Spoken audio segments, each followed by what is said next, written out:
Sparkle's story. The little girl said, "Sir, my mom didn't come home last night." The CEO followed her into the snow.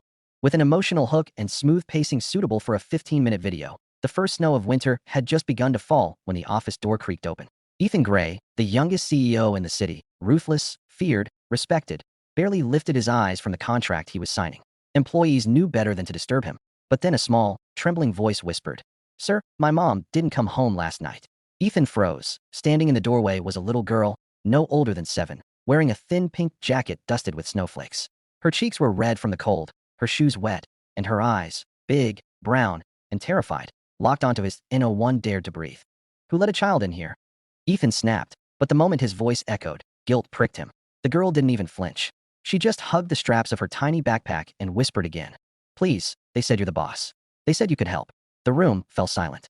Everyone knew Ethan Gray hated disruptions, hated vulnerability even more.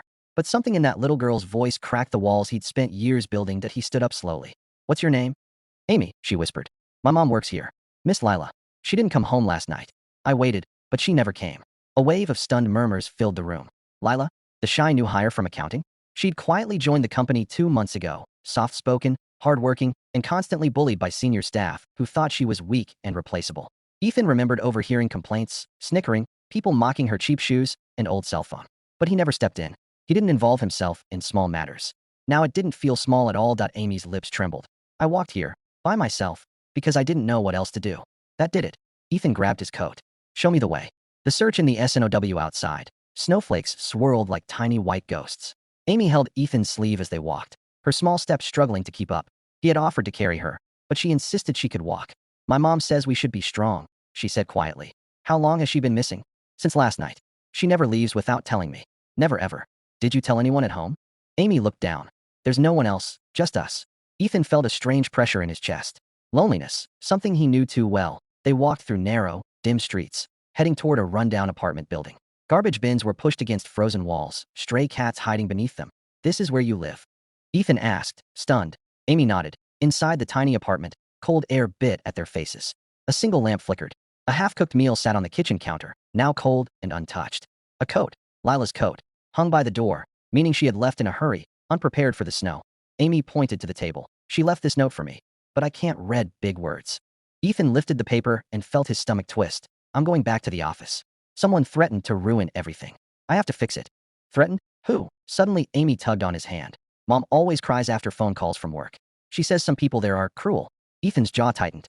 His company, his employees, his responsibility. That he took out his phone. "Let's go. We're not stopping until we find her." The truth comes out. They returned to the office. Ethan's voice thundered through the building. "Everyone to the conference room. Now."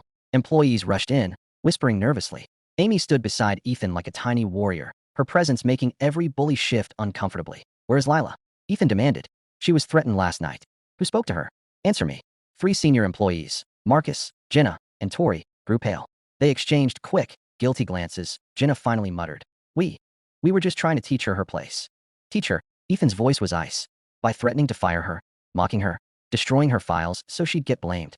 The room gasped. Amy's little voice suddenly cut through the silence. "Why were you mean to my mom? She's the kindest person in the world."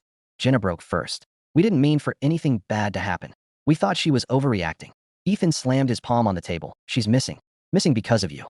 Their faces drained of color. Within seconds, just 60 seconds, the powerful bullies who terrorized Lila were shaking, begging for forgiveness. "We're sorry. We'll fix everything. Please, we didn't mean." But Ethan wasn't interested in apologies. He turned away, calling security. "Check every camera, every exit, every street. Find her." The DLOI hours passed. Amy curled up on a chair, fighting sleep. Ethan draped his coat over her. He didn't leave her side once. Day 3:22 a.m. A security guard burst in. "Sir, we found her." Ethan lifted Amy gently. "Come on, sweetheart." They rushed through the snow-covered streets to the old parking lot behind the building.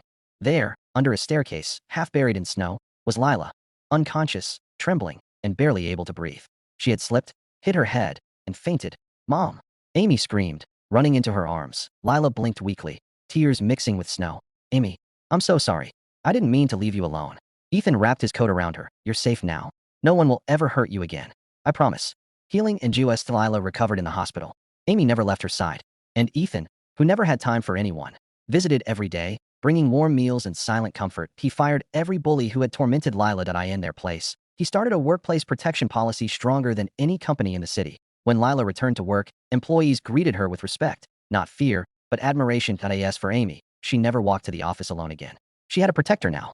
A friend. One snowy afternoon, Amy looked up at Ethan and said, "You saved us." Ethan smiled softly. "No, Amy, you saved me." Sparkle's final message, inspiring ending. Sometimes the smallest voice can break the coldest heart. Sometimes the person everyone ignores carries the strongest courage. And sometimes, all it takes is a little girl walking through the snow to remind us. Kindness is the strongest power in this world. Stronger than cruelty, stronger than fear, stronger than any storm. If you want this story in script format or need title, description, prompts, thumbnail text, or shorter versions, just tell me. I can generate everything.